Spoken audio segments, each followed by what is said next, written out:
Angkur Lombok. Balik nang Lajuli. Mlaku-mlaku wayah sore ana wong wedok mlayu abang klambine. Diuber wong jare ngotel tempe bareng tak cekel dadak bojoku dhewe. Waduh duh aku cek isine.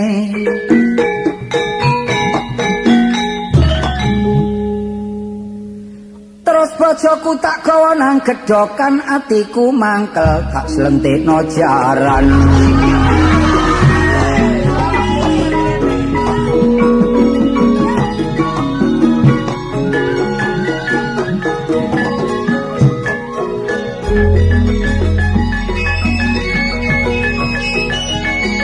Wong urip ojo lali barek Gusti kang Maha Kuwasa yo padha manembah cok dilakana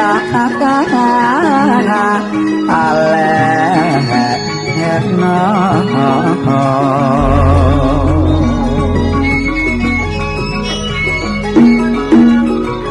Ayo sing tetep eling dulur sak tingkahku kita, ayo sing mituku uga percaya.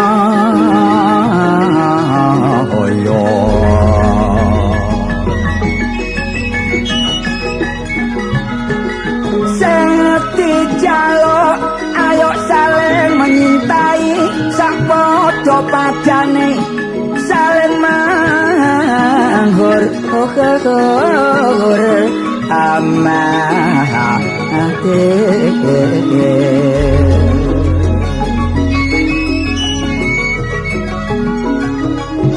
Meningkatkan sikap tenggang rasa, ojo sampai lali nilai-nilai kemanusiaan, ayo dijunjung hati.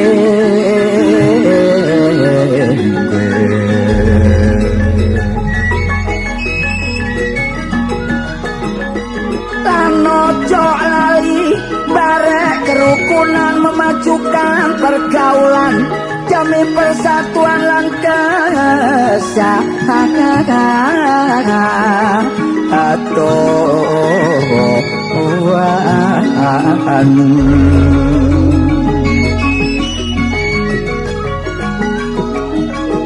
Mula wong urip duwe nono rasa rela berkorban demi kepentingan nusa lan bangsa, iku dadi kewajiban.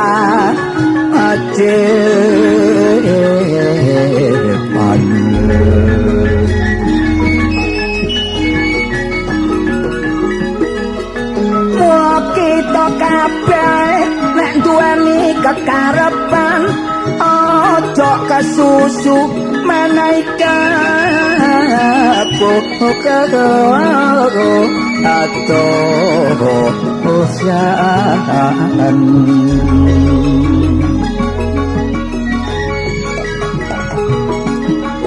Ayo podo musyawarah diliputi semangat kekeluargaan, nek wis podo mufakat baru kita leksan anakan.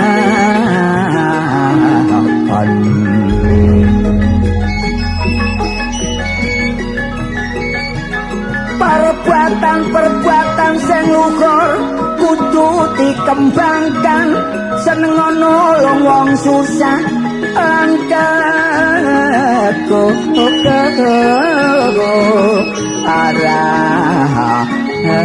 arahan.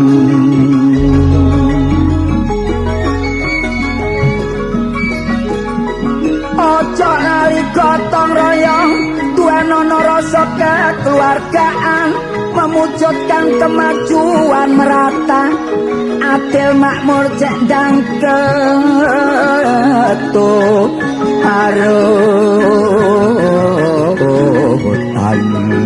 Aku dhewe dolor gak gelem kari saben dina ya lari pagi tangges Kupang terus nang Gunung Sari mandek no jalan Diponegoro aku nginep sewengi tepat turis toko luar negeri aku ngomong good morning my name is Kartili follow me because I have a lot of money you know this pabrik kulit belongs to me yo tak pikir dulur iku turis teko Inggris aku takon what you name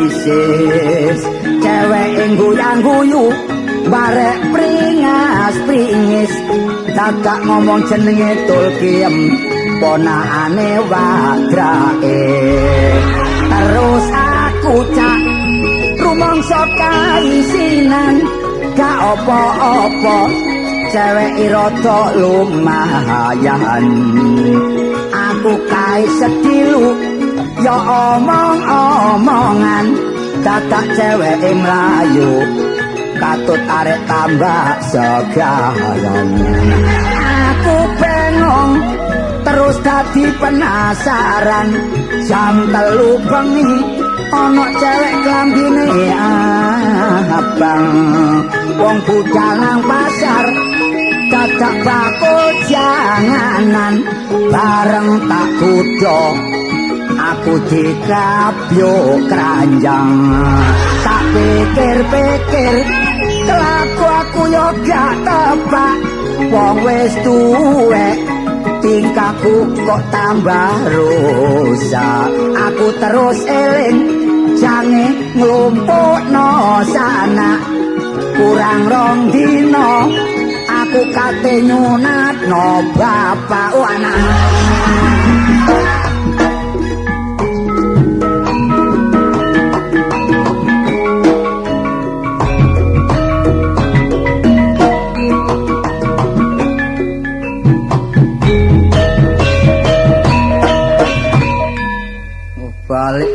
balik nang ngarep maneh iki.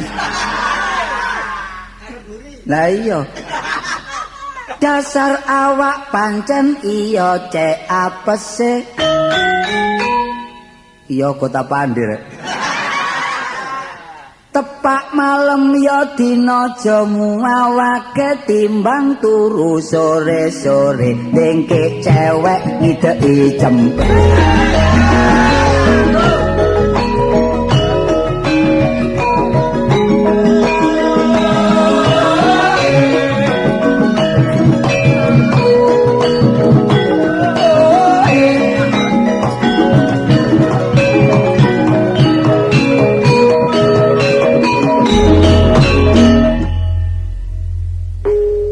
Kari cewek tak pikir keturun man.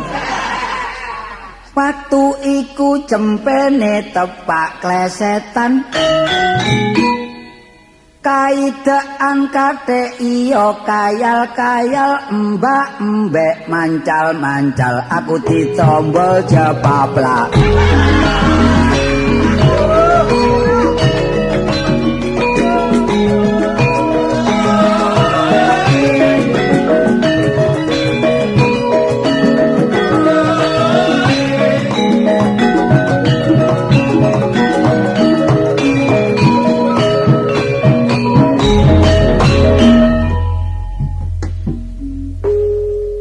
nyandak-nyandak lek kasih tipu.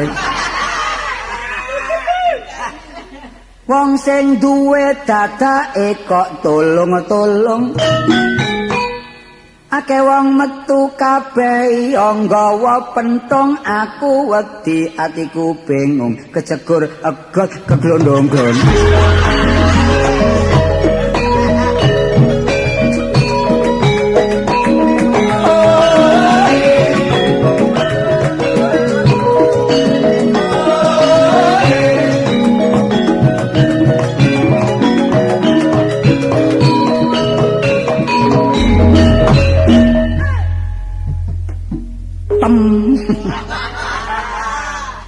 kathik peteng watu iku gak ketok uwong.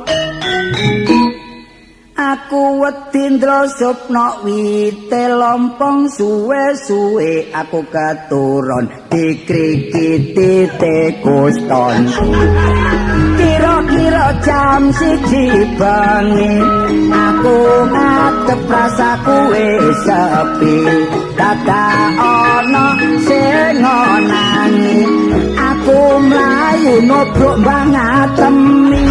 Bangatemi guyu sebab wis ngerti jare kako aku gak mari-mari dijak mlebu omah tanpa dipateni wong sing ngober supaya gak ngerti. Terus aku yo ditakoni tak critani aku dituturi jalukku apa aku ditari tak warah ngelak dadak aku disusoni. Yo painten ketiban cendela namung semanten kidungan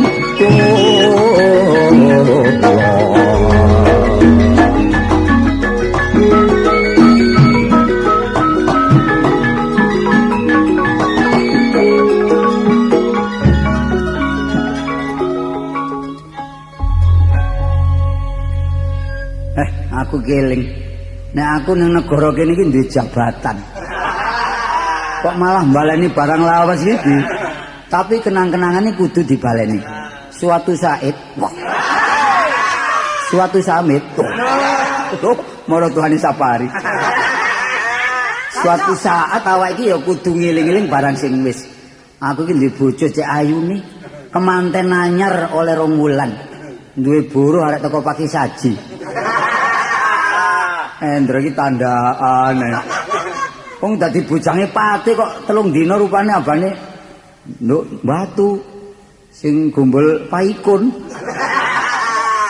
Ndra, Gusti ingkang minulya. Aku ki patih bener yang diundang Gusti. Nggih pareh. Patih pareh. Gusti patih kuping apa slebor? Elih Gusti. Ya apa kabare Wak Sureng? Kula bingung Gusti. Lha apa bingung? Nek kene iki lek kurang mangan mangano. Nggih. Cukup ning kotakan. Asal nriman Gusti. Wis keduman apa? Sampun potong meneh. Kula biasane niku lek biasa Gusti metu kaitan niku gending jula-juli. Niki drobah pangkur lamba ya. Dudu pangkur lamba lho. Napa? Kok iso lamba ku dibasan kok lamba. Wong awakmu ya sering tandaan nek ngerti lek pangkur lomba. Niku lek dibasaken lomba jadi lamba. Oh, lek bahasa Inggrise rangkep.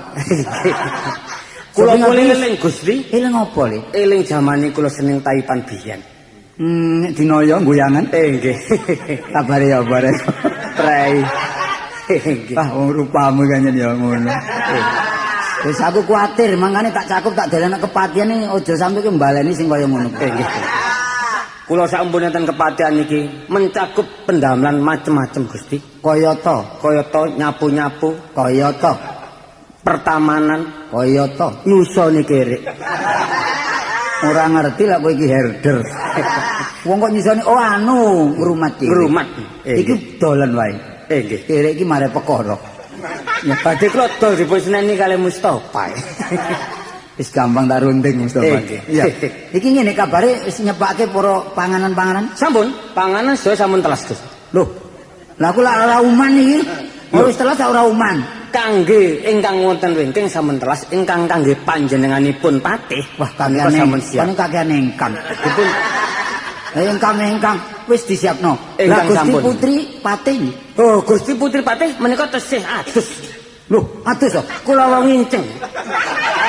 Piye nginceng rene le nggih aduh pate kok pencilaan wong Gusti pate wedok kok maksud kula kersane mboten bedho aku dhewe gak kok bernginceng Gusti Putri Gusti aja diwalak-walik menika. Apa, Ndra? Ngono wingi Dipun timbali kalih Gusti Patih. wingi di jare gak patek iso saiki ngomongnya akeh. Kadungaren awak Meniki. Ndra. Nggih. Menit-menit Kok meniki terus pundi Gusti Putri? Menika. Menika. Dungaran kok prei. Nggih. Biasae jaipongan. Nggih. Nene, Sampun dipun nane, nane, pemborong Kupang Jaya. Dipun kangen leren kali Sapari. Gak, tapi wong kesenengane wong ki dhewe-dhewe. Pokok ngerti kewajiban. Nggih. Diajeng Wonten menapa, Kang Mas? piye oleh menata kasur. Sampun dalem tisik, Kang Mas. Lah Gusti, apa sing sih? ditakokaken kok mara kasur Gusti.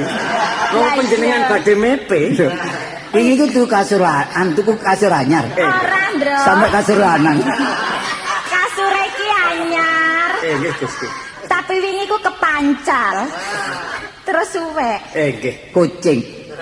Pancal kucing. Nggih Gusti. Kene teman-teman Ndro, kok dadi tukang gender. Ya. Iki aku kok nyimpen ora enak. Wonten menapa to, Kang Mas? Apa to rekaman iki digagalake?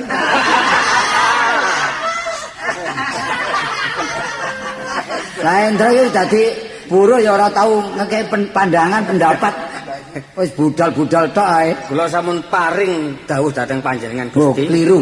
Aja paring ngaturi. Ngaturi. Kuwi sekolah. Priksa bila lepat anggen kula matur kula nyuwun sih agunging pangapunten. Awakmu koyo kidungan ngremo. Pringas-pringis ndodono untumu sak genteng-genteng. Iku parian, Ndra. Nggih. Sapa kae? Lho. Gembrodok kados kali berantas. Gak gembrotok. Mlaku biasa. Nuwun sewu Gusti. Tumenggung. Inggih. Ono pari gawe apa kok nganti nang kepatian? Lah menika ingkang menika sinten? Oh, boro. Batur menika. Oh, bero ta niku. Bro lek sing gak bayar ndukone. Oh, berang. Nggih. Buro, pembantu. Pembantu. Kenalke iki. Nggih. Sinten Kula panjenengan? pembantu. Panjenengan sinten? Indra Winala Kiba. Endra. Winala Keba. Inggih. Kula Sapari. Digoleki Temenggung. awakmu digoleki Jokerto. Eling ya. Gunarasa. Maksudnya napa? Sapari Temenggung Gunarasa. Guna rasane maksudnya napa? Guna niku digunakno. Rasa niku enak. Dadi nek digunakno ya penak. Biasane omonganmu lak ya ngono to, Ndra. Nggih Gusti. Penak. Iki kok miyak-miyak para barisan nang krawitan iki napa? Kula niku dipun utus kalih Gusti Ratu Mbuli Seketi. Terus? Kabule tindak ngriki ngaturi panjenengan. Terus? Sekalian dipun aturi tindak datang keraton. Wah, Wonten berarti wigatos. kenduran berarti Gusti. Mboten kenduran, Napa Temenggung? bancaan. Wah, iku Duka kula mboten semrepet Gusti. dadi semrepet iki aku. Oh, mboten semrepet. Dadi aku ditimbali nang kraton. Inggih. Dina iki dikon sowan nang kraton. Nggih sak menika. Loh, Sak menika. wis Temenggung kok pating pecotot terus. Sak menika. Ini, Dro. Nggih, Gusti. Awakmu melu apa nang omah? Nun, Melu nang omah. kula nderek mawon.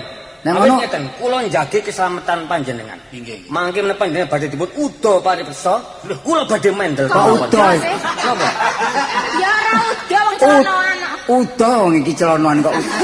Ruda. Oh nggih. Wah, Udah pariksa. ora Kudu niku jaran. wah ora tau gabungan karo Pak Sis kowe. Aku dhewe bingung kok. Wis diajeng Kados pundi, Kang nang Mas? dalmae, ya. Lah menika nek napa-napa perlu nyarter mawon. Lah kowe nggawa apa? Ngojek niku. Temenggung kok ngojek iki. Nah, nek ngojek monggo ditumpaki tiyang tiga kados dateng petung rata Gusti. Ndra. Dalem. nggih. Ngojek ditumpaki wong telu. Nggih. Lah aku tiba ndi? Aja melu. Lampune. Lampu. Gusti wonten ngajeng Endra wonten tengah-tengah. Nah. Lah panjenengan wonten wingkingipun Endra. Lajeng. Kula nyetut njubi. Wah, Gusti Temenggung niku krentu. Lho, goncengan sekawan wonten napa-napa ta? Lho Gusti Putih disetut dadine ya napa niku. Ndro karo Temenggung kok padha ae. Wis ngene Ndro aja eling-eling barang sing wis kependhem. Nggih. Perkara ngompreh wong telu biyen. Nggih.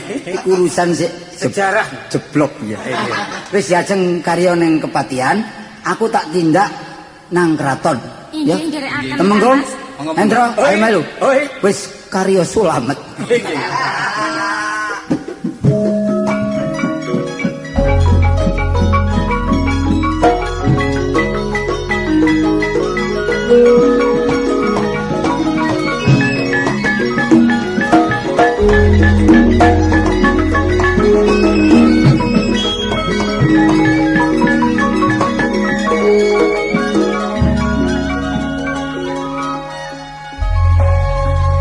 Nggih, Gusti. Temenggong Kunadi. Nggih. Aku urung wungu, isih lorek. Isih turu. Kok kowe wis tekan ning kraton apa kowe bakti karo aku tenan? Mboten ngaten tok, Gusti. Iya. Nggih kalih bakti. Bakti dhateng Gusti. Iya to. Nggih ngawula dhateng Gusti. Sebalike aku mentolo karo kowe. Lah kok apik temen. Maksudnya aku kudu ngrupeni lan keluarga. Ya, Kula sampean dadosaken napa, Gusti? lho kowe kan ya temenggung uga. Padha wayang air. Ya kabeh wayang kabeh ya. Tapi kok dadono manuk. Manuk bakare gak sedeng ngono kok cekono. Aja akeh sing mbrebuk. Rene aku ki ratu se bujangan. Ya toh, ora duwe bojo, ora apa-apa. Ning gurung duwe jodoh. Kok kaset, Gusti? Iya tak kaset meh. Gusti menika umuripun pinten? Aku 58. Dadi rabi 6 tahun mungkin aku wis rematik. Pun kuatos. Iya. Wonten kula. Kula nika sampun juluk Temenggung. Oh, iya. Temenggung Kunadi Sop. Mandraguna. Oh. Tunggale Mandra Kedurus. Oh, mboten. Iya. Mandra Trika. Lah aku ratu yoan. Oh, suarane serak. Oh. Ratu ra tau leren aku. Bengi ngelutus aku. Serak-serak basah. Iya. Iki aku ngutus Temenggung sing siji jenenge sing Saripah Sapari tak untus tak kono kepatian. Roh kepatian. Dereng Gusti. Sandungi pulo. Nuwun Gusti. Sapa iki? Kula.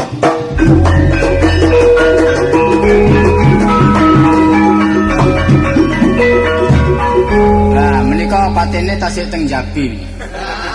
Jabi ku apa? Jawi. Oh, njopo. Sowan-sowan Gusti. Iya. Ngaturaken sungkem pangabekti konjuk sandhaping pepodo. Ora lewat puja pangestu tak tampani. Puja pangestu ku ya tampanono. Dadi pimpongan jenenge. Nggih kula tampi tangan kula kalih, kula petak wonten Jojo. Dateng ritmo Garut terus. Ya. Kula petak wonten Jojo niku dal pundi ya? Jojo ki Jojo. Lah niki sowan kula teng kraton kok malah ditabuhi tung tak teng. Yo pancene wis kombinasi. Nggih. Awit yogane iki wis kabeh ku tenar. Kompak kabeh utang wong. Napa? Niku baturipun menika Kula kalian batur kula. Oh, karo sapa? Oh, Endro. Aku roca iki. Endri to, Endri. Gusti. Eh? Gusti. Oh, tak kodhok enten dadano. Aja nyentak nyentak. Kowe ora ngajeni karo aku sapa kuwi, Patih? Niki pembantu. Oh, Kula bulo pembantu to. Gusti. abdi. Asmane sapa le? Kula Endro Bina Kiba. Waduh bocah ganteng Nggih. kuning. Nggih. Oh, bolote. Nggih. Gak tahu Boten adus. bolot. Iya. Kula ngaturaken sungkem pangableketeki. Iya. Bekti. Nggih. Bleketeki. Bekti. Bleketeki. Tak disiki. Sampeyan disiki ya Gusti. Ngomong menawi wicanten diatur rumiyin. Kula Wis. ngaturaken sembah pangabekti. dibleki seladi. Wis seladi niku makula. Iya. Ya, Ya, derek saking ringking Gusti. Endro, saiki lumengsara tekan ning ngene Patih. Saiki dar-darok. Iku mang Sinten kang tunggal menika? iki Temenggung Kunadi. Saged kula tumbas. Loh, iki sering bon-bonan remo. Pun sanjangaken Gusti. Tapi gak duwe pakaian ngono. Wis, Wonten wigatos napa ngantos nimbali ingkang patih? sapermu ning kraton kene ora liwat, aku bakal njaluk tulung karo sliramu, Teh. Badhe ngeteraken ulem-ulem. Oh. Aku wis winginane. Iki karek 20 sapari sing durung.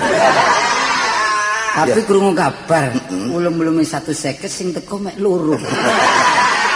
Duwe gawe tekor 6.000.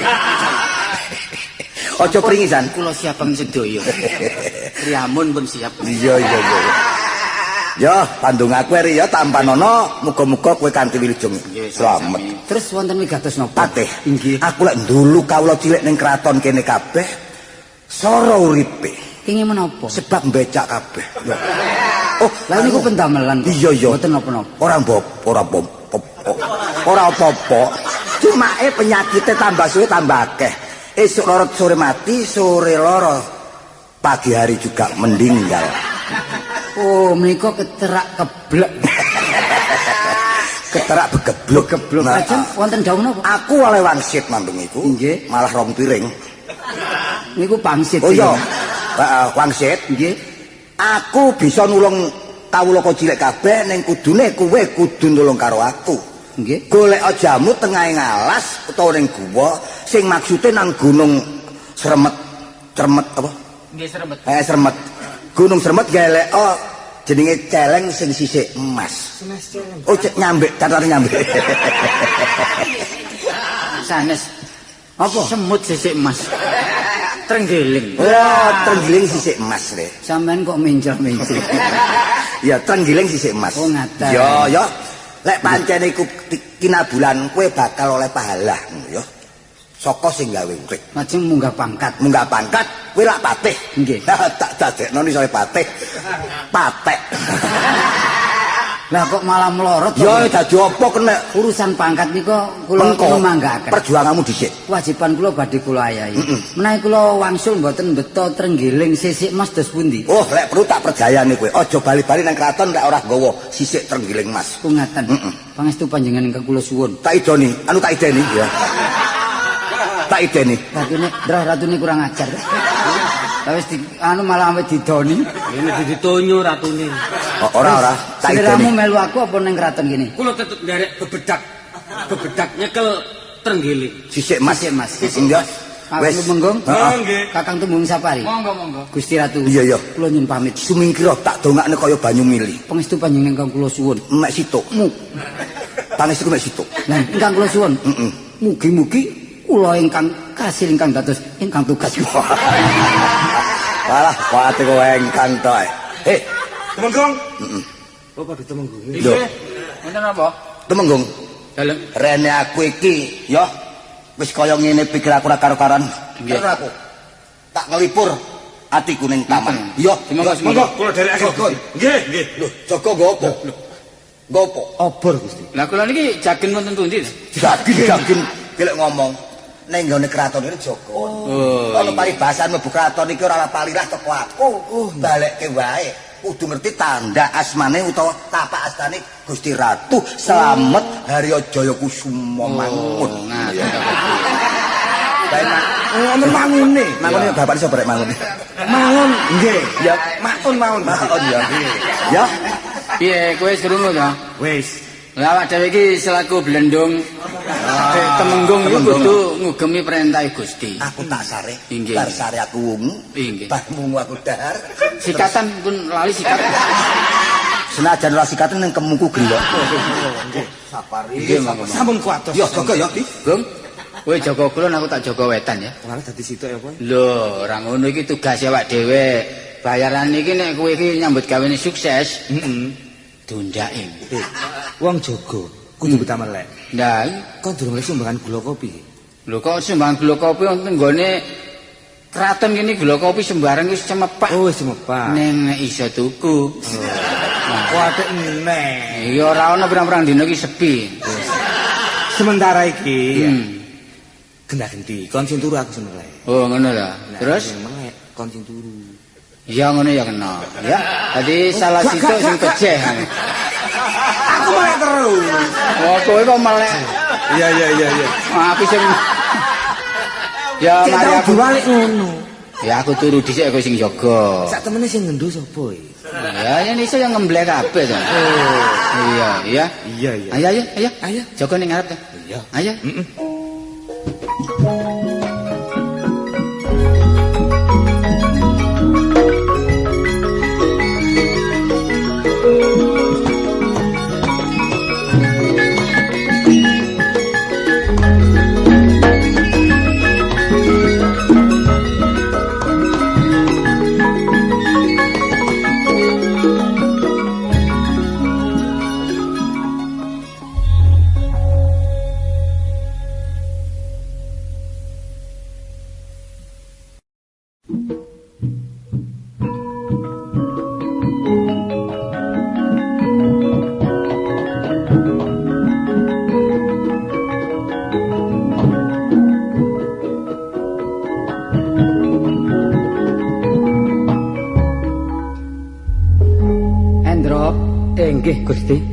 bot-bote ngabdi karo negara. Nggih. Wong nisor yen diutus wong dhuwur iki kudu sandika dawet. Lho, klentu. Sandika angsle. Patuh niku lho Gusti. Dawuh. Lah nggih patuh. Iki wis munggah gunung mudhun gunung. Enten gunung 7 niki wau sing diliwati. Cuma aku gunung abang gak tau tepak. Sing abot kula munggah gunung kuning wau. Kon eling-eling nok sukun bali. Iki ngene awakmu aja bali-bali yen ora entuk trenggiling sing wulune Emas.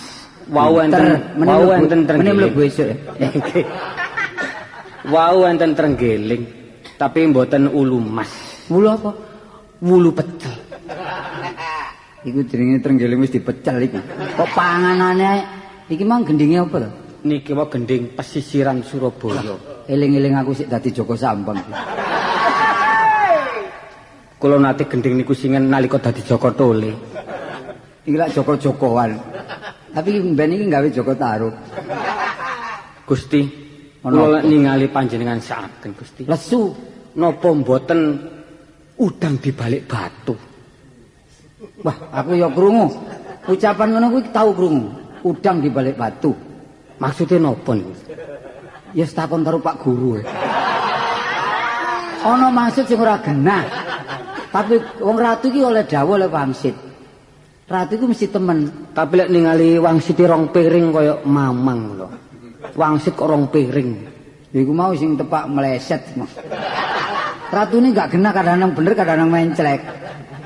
Wis ngene ayo padha dilakoni sebab wong yen diutus ya iku lho. Wah. Rasane niki gitok kula kaya gulu. Iki sapa numpak sepeda motor? Oh alah anakku. Kok kaya cempe kecepit. Jane aku ngerti nak. Aku jane ngono eyangmu sendiri. Niki ten tengah alas kok enten swara bahasa Indonesia. Biyen iku kuliah iki. Kon lak Kartolo karo Endro. Inggih Mbak kok sumerep Mbak. Lho, mang lak wis kok kandhani. Cocok wau lak pun sepelan. Wah wong iki gak genah. Lah enten tengah alas salah napa Mbak sampean kok mboten wangsul? Ngene lho nak tolo. Jane aku iki wong kene didulu lan iso dulu. Sing artine aku iki ana swara gak ro rupa. Gak ana rupa. Ngerti ya maksude? Iki sing ana swara gak ana rupa iku radio. Kon gak ngerti dudu. Napa Mbak?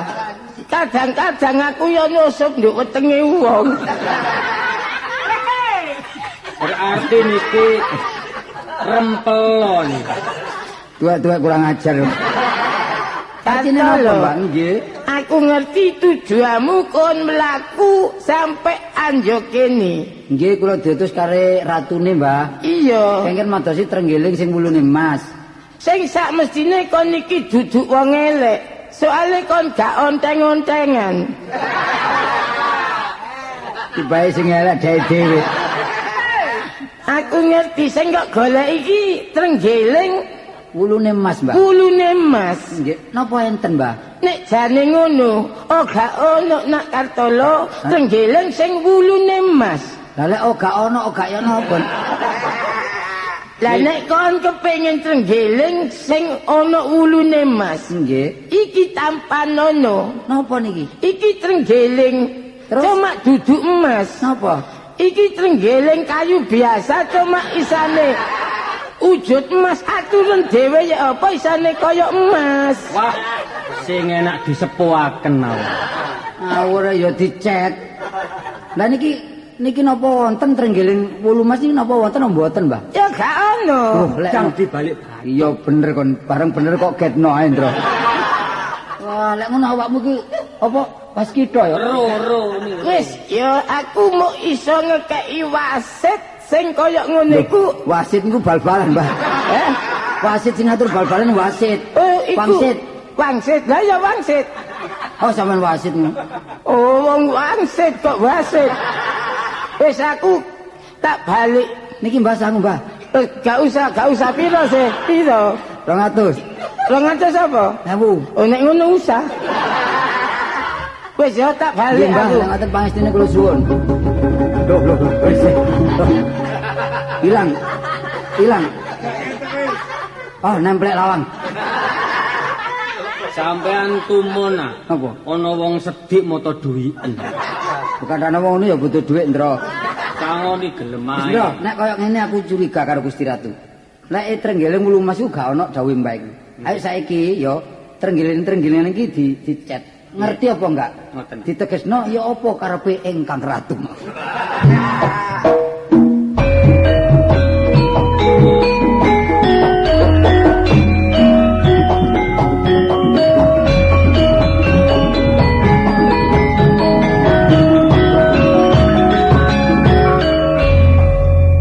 Temenggung Kunadi. Terus pundi Gusti? Kowe aja semelang lan aja wedi. Waduh mboten. Aku wis merentake si Temenggung Sapari njupuk bojone Patih Kartolo nang griyanya. Napa griyanya? Ana daleme. Oh, Kowe ngertenono. terus pundi? Kartolo tak kongkon nang nggone Gunung Sremet ngupadi anane Trenggiling Sisik Emas. Samaring samar gawe ping gawe Gusti. Sakjane ora ana. Kuwi mung pokal gaweku wae. Oh, ngaten. Ya to lek wis Kartolo iku nanggone guwa utawa alas, Nggih. tekaning pati bojone Rondo sing duwe dak ana maneh liyane ngaku. Cocok Gusti. Nggih. Ratu Wicaksana dede kuwasa ku aku ki Gusti. Nuwun Gusti. Sapa iki? Kula Kang Rawuh. Wah, Kula Kang Rawuh. Kula basaken diambek. ya. Kok dibasakno wong ya gak ana kesuwen ya. Nggih. Ya. Tapi sampun dadosaken penggalih. Saderengipun kula ngatur kalepatan. Ya tak tampa ya. Putri Sing jenenge Roro Kastini. sampun kula betong ngriki. Heeh. Neng sampun kali dalu kula inepaken teng griyane bebek. Waduh. Gusti, niki Temenggung kurang atur. Lho, Sebab niki teng tengah wono kedah. Oh, mau nginep wae. Boyo ndirasa welas kon. Ning gurung terjadi. Gurung to. Niku nek kali tiyang estri ngoten mboten krangsapen. Oh. Saestu. Heeh. Kepanggih tiyang ayu monyor-monyor kula nggih. Ora kebimbang. Mboten. Lek kepepet. Lah kirangan malih ning. Wah, kurang ajar kowe. Temenggung. Kok inepno pirang dina? Morong bengi. Pringisan guyu. Bocahe wis rene aja pringsen karo ratu. Sampun wonten Bocahe rok apa nganggo kulot? wonten jeding. Loh, Kersane wis rumiyin. oh iya to. Ning Kraton kok sikil gedhe bal tekaning wono ya ora oleh lho. Nggih. Nek ngono kon koset dhisik. Nggih. Hei Sapari, Dalem. kira duwe 100. Kowe bar gawe balekno 150. Nggih, kula betayatra 100 sampun 1.200 repes mawon. Enten telu. Gawe napa? Pados silet. Dene mikir brengosmu iku. Lho, Gusti, menika putrinipun. Bocah ayu, Dawuh Gusti. Roro Kastini. Inggih. Apa wis tenan-tenan kowe mantep madhep ning ngene kratone Gokmet? Nggih? Dalem dereng mangertos Gusti. Saiki aja mbok pikir sing ora ana. Ya to senajan awakmu mikir tanpa guna. Delok, kowe ditinggal bojomu Patih Kartolo, tambah su tambah ayu ora tambah elek. Lah nggih kok dangu mboten wangsul bojo kula Gusti. Lho, samaring samar gawe ping gaet. Kupu gandrung ning tengah ngalas lek pancen liwat jenenge Gunung Sremet dadilan patine. Aja cacak manungsa. Kartolo ku ora tau jamu. Liwat ae keseper kowe, ya. Dados Dadilan patine. bojo kula matri. Saiki nyoder ngono. Mati ya. Oh Gusti. Wis. Kula nderek sinten Gusti? Ora ana wong siji liyane aku. Wis to, ngero aku njaluk apa kowe? Apa njaluk tak entekno bandamu? Heh? Kula mboten kagungan napa-napa Gusti. Oh, aku kok iso aku. Apa lagu nostalgia ngono? Apa 5 menit lagi? Boleh saja. Oh iya, aku cemburu. Mboten Gusti sedang-sedang saja. Balung pake jumbo ayu kowe dentro lola lolo jalo apa Maruti senajan gak duwe duwe maneh dodol klambi. Gusti Ratu. Swantenipun kok blender. Kek jaman wis kenal kowe tak cedheki dik mancal kowe arep udah enak dik tak tawaternya. Gusti Ratu. Bareng aku gandrung bakul blek numpuk dik. Swantenipun sae Gusti Ratu. Yo ngene rong dina ngapalno aku. Ora duwe gending. Menika wau kok kados Hansip Baris. Kunadi, kowe ora usah nang kene tuku rokok kowe. Mediun. Lek gak enek nang Nganjuk metu wadi. Yo. Nggih Gusti. Yo. Wis semingkro. Nggih. Piye kowe saiki? Gelem ora? Pundi to kersanipun Gusti Ratu menika? Kowe ora gelem? Mboten ngertos. Kowe ora gelem? Lho, Dadak kowe ora gelem? Oh, merocut. Waduh, tak saut kena behane tok. Suan Gusti.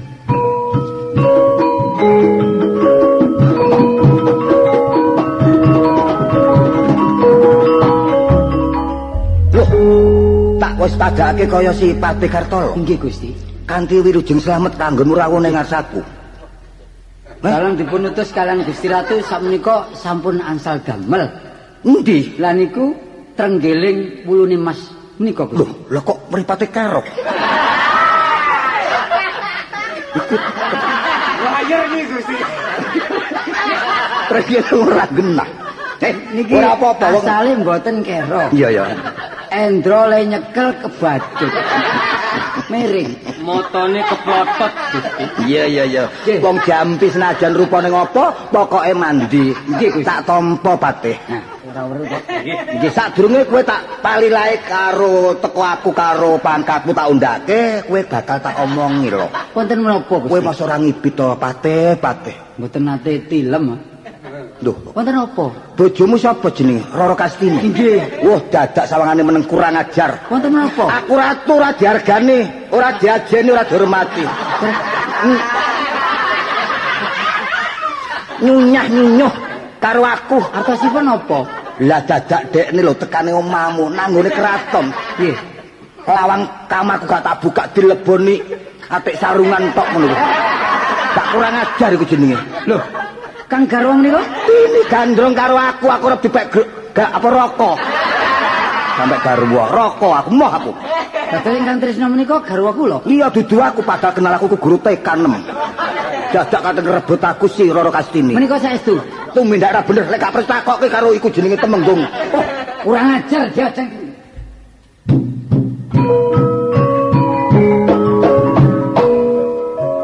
Heh, Wah, Temenggung sabari karo si Gunadi. Saiki Kartolo wis padha budal ngajar sing wedok perbuatan gak bener. Mboten urung dipejahi. Ayo padha ndeleng. Teng pundi Gusti? Yo nang nggone Kartolo kono kepatihan. Gak duwe kendaraan. Ayo gendong-gendongan.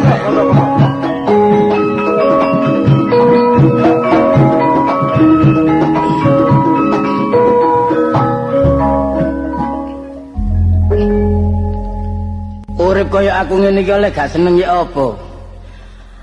Aku saiki duwe mantu Patih. Patih katik Patih lu gendir. Lho kok kuliah aja kono. Anakku katik ya saiki wis nok nggone kono, rumangsaku uripe wis mapan. Aku wis melok seneng. Wong tuwek nek panjene duwe anak, katik saiki ketoke wis mapan. Aku dhewe melok seneng. Cuma pirang-pirang dina iki kok srodok gak enak atiku. Luwe-luwe biasae ora ketang saulan rong wulan sambang. Iki kok gak ono kabar kawusanane. Bapak, Lho, sapa iki? Lho, gak ngono kon iki apa? Nanggone wong tuwa Gak sungkem kon kok malah nangis iki. Kok dhisik Pak aku ngomong ngenteni lerene gending. Ya ngono aja sampe jambur ya.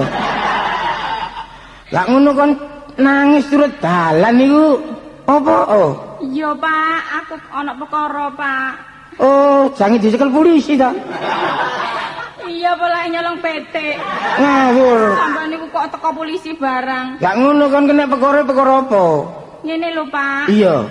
Gusti Ratu ku kudu seneng ambek aku Pak. Karepe jange ngrabi aku. Ratu ndi?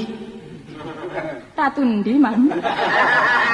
Kok sampe lah gak ero ratu ku nek panjenengan kon iki wis duwe bojo. Ya ero Pak, lah pancene bojoku dibujuki. Dikongkon nanggone Gunung Sremet jarene goleki apa trenggeling sisik emas ngono lho Pak. Tibake bojoku budal aku dirudo peksa Pak. Oh, kon jange diprokodhok. Lah mangkane Pak. Aku ditimbali nanggone kraton Pak teko kono dadak aku di ujet-ujet. Untung kon gak pretel.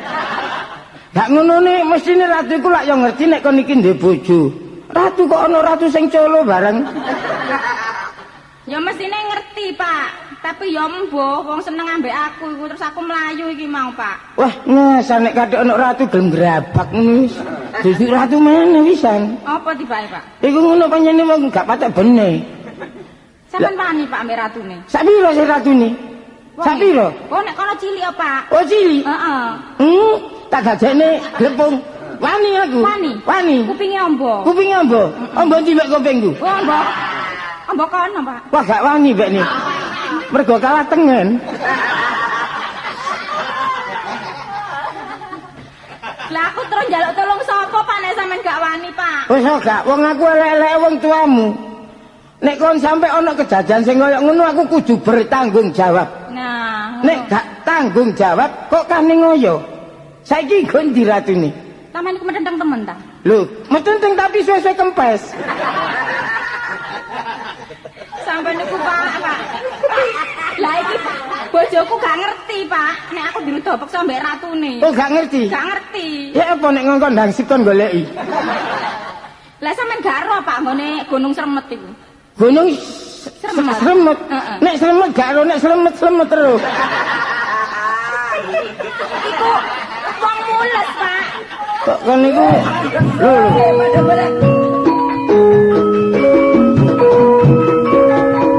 Sabar Gusti. Sabar Gusti.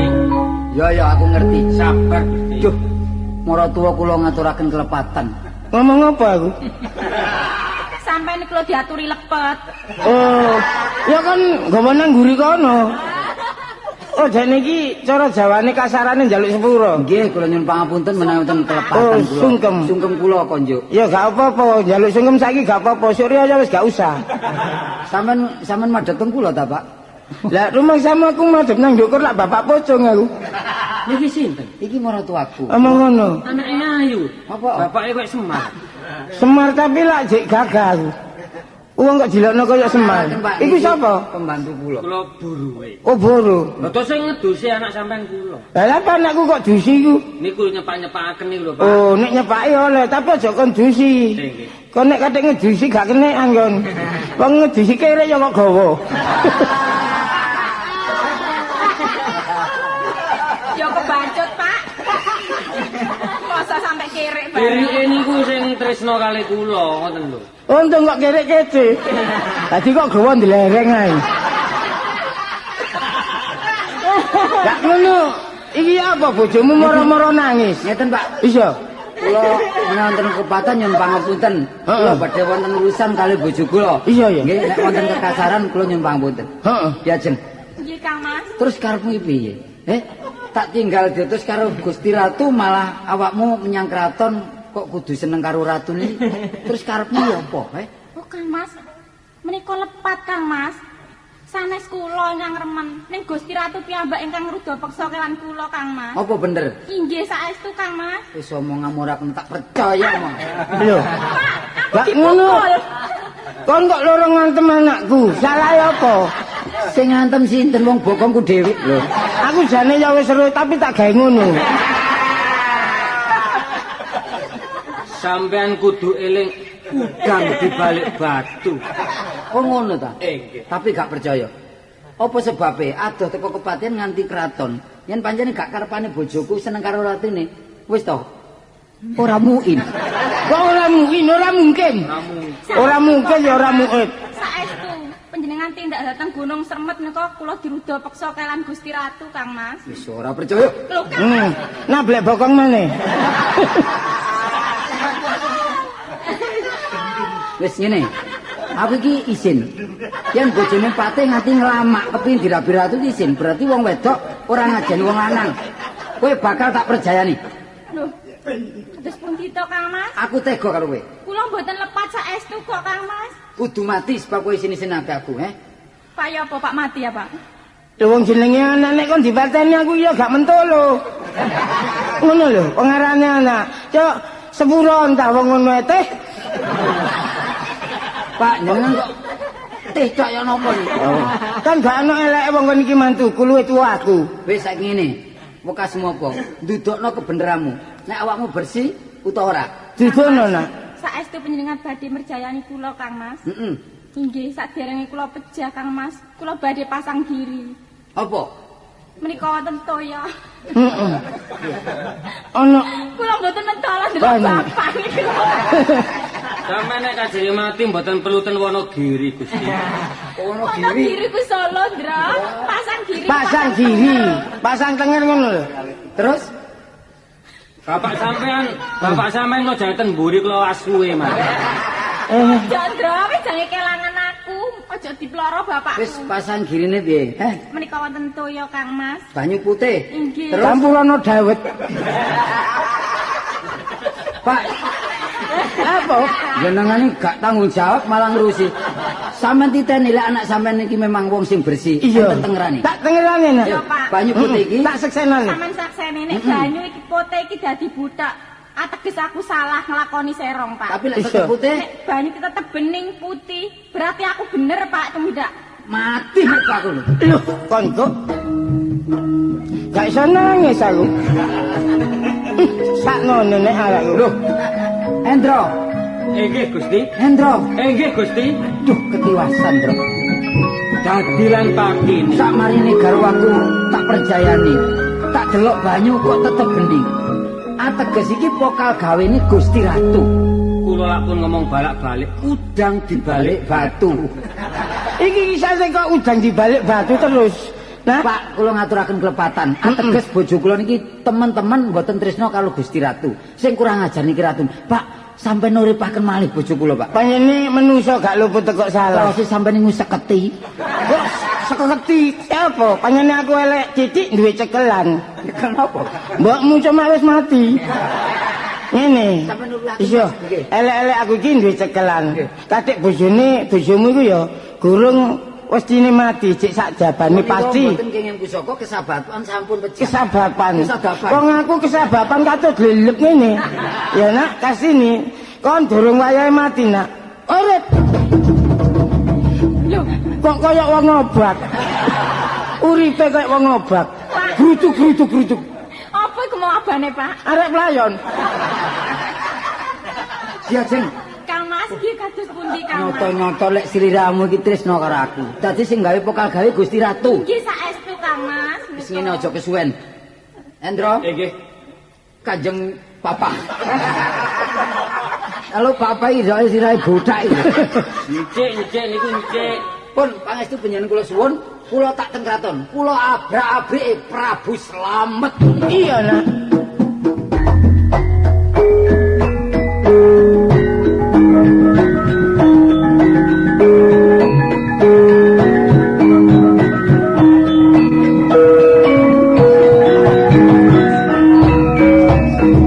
Temenggung. Sabari karo si Gunadi. Wah niki kriwikan grojokan cilik gawetane gedhe sing mburi. Nggih. Keriwikan grojokan suwe dadi dam. Ayo. Ya toh? Kula nyumpetno mboten sekecok. Bareng aku ndelok si Kartolo mlayu nguber sing wedok dadak ning omahe ora ning. Lho, Kan dikek torop wabes lambu. Dadi wong bowo gak ketok belas men. Oh, Yo. Lah saiki lek pancene si Kartolo kaya ngono ya ben golek bocah putri sing ayu. Lho. Jodoke karo aku. Kowe njaluk apa keturutan, Ri? nek Kartola mboten trimakaken dos pundi? Lho alah enteng. Suwe mijet wae Ranti. Ora Ranti kon. Ranti mumpun dipegat sing lanang. Ah, iya bener. Inggih. Ranti ngrandekan. Kudune Sampuri. Ranti mo Gusti. Ya. Dadi ora kesuwen karo Kartola wong pate aku duwe panguwasa ratu kok. Oh nggih. Abang-abang ijo-ijo. Lho, sapa iki?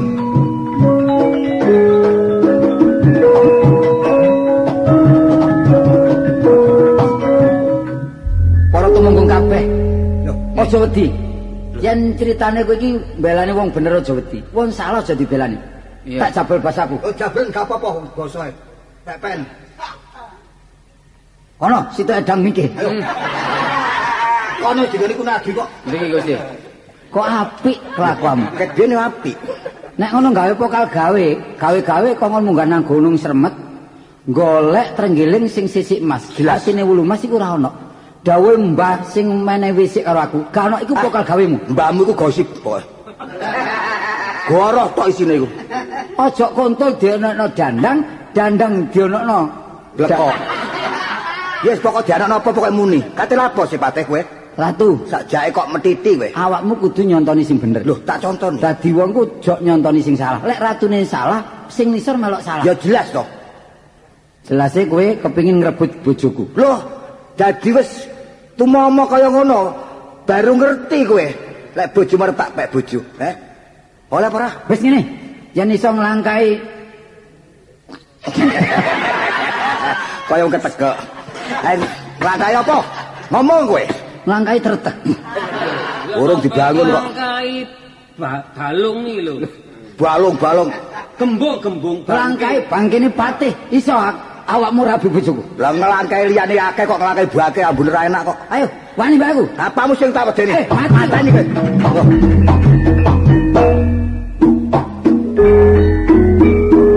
Hei, ayo, woi. Ayo. Iku perang cara apa sih menurut? Ayo. Kok koyo ketok kayu modelnya? Ratu. Ayo bukan dadamu. Loh, pateni kan. Durung mancep. Wis keri tekan kono iku lho. Oh, kok iso. Sampeyan pecah Gusti. Iya mati aku. Nek sampean pecah kula tak war-war. Iki mang sing mburi aku rada bingung aku. Iya, enggak. Soale kan skenarione gak cocok. Ono wong adek-adek lho. Ceritane mati ku mau bisa. Ono wong adek-adek lho. Mati. Adek-adek. Loh, kan iki apa sih? Napa, Pak? Nah, dina iki aku enggak ada damel iku. Oh, gak ada apa. Kan iki lali ta? Loh, sampean iki amin. Iya loh. Loh, dina iki kok nggo kene iki apa sih kelumpuan? lho tarape napa? Loh, ngene bawa tabuhane bak. Kon kena tamu ta? Wis, lho iya. Lagi krawintane sing mlompot mriki. Lho kok dangket rono kok mbek auto. Lho iya kok. Ceritane dereng dadi ya, Pak. Ceritane durung dadi sing keliru. Jatuh kok kono ae. Lho, Wis jam piro iki? waduh iya. Jam 11:30 ya. Kowe iki apa sih? Kok kono para esuk malian ri kawur kono iku. Lho adol iki. Gitu nggih. Wong ceritane dereng dadi tugel mawon nggih. Lho, Separuh. ya sembarang kok sakit-sakit wis. Iya, sampean dingek. Lho, aku gak gelem dingin nek gawe bareng kon. Bareng. Iya. Slamet Apa? Pak Bari, Heeh. Punadi, Sapari. Mas Hendro, kabeh krawitane. Iya. Saiki truk iku bane mbledhos rek. Ya terus gamelane. Enake, gamelan wis nduk kono sono. Lengkap gamelane. Sing duwe gawe kok nduk ngarep awake nduk mburi. Nah. Ayo maraton. Wah.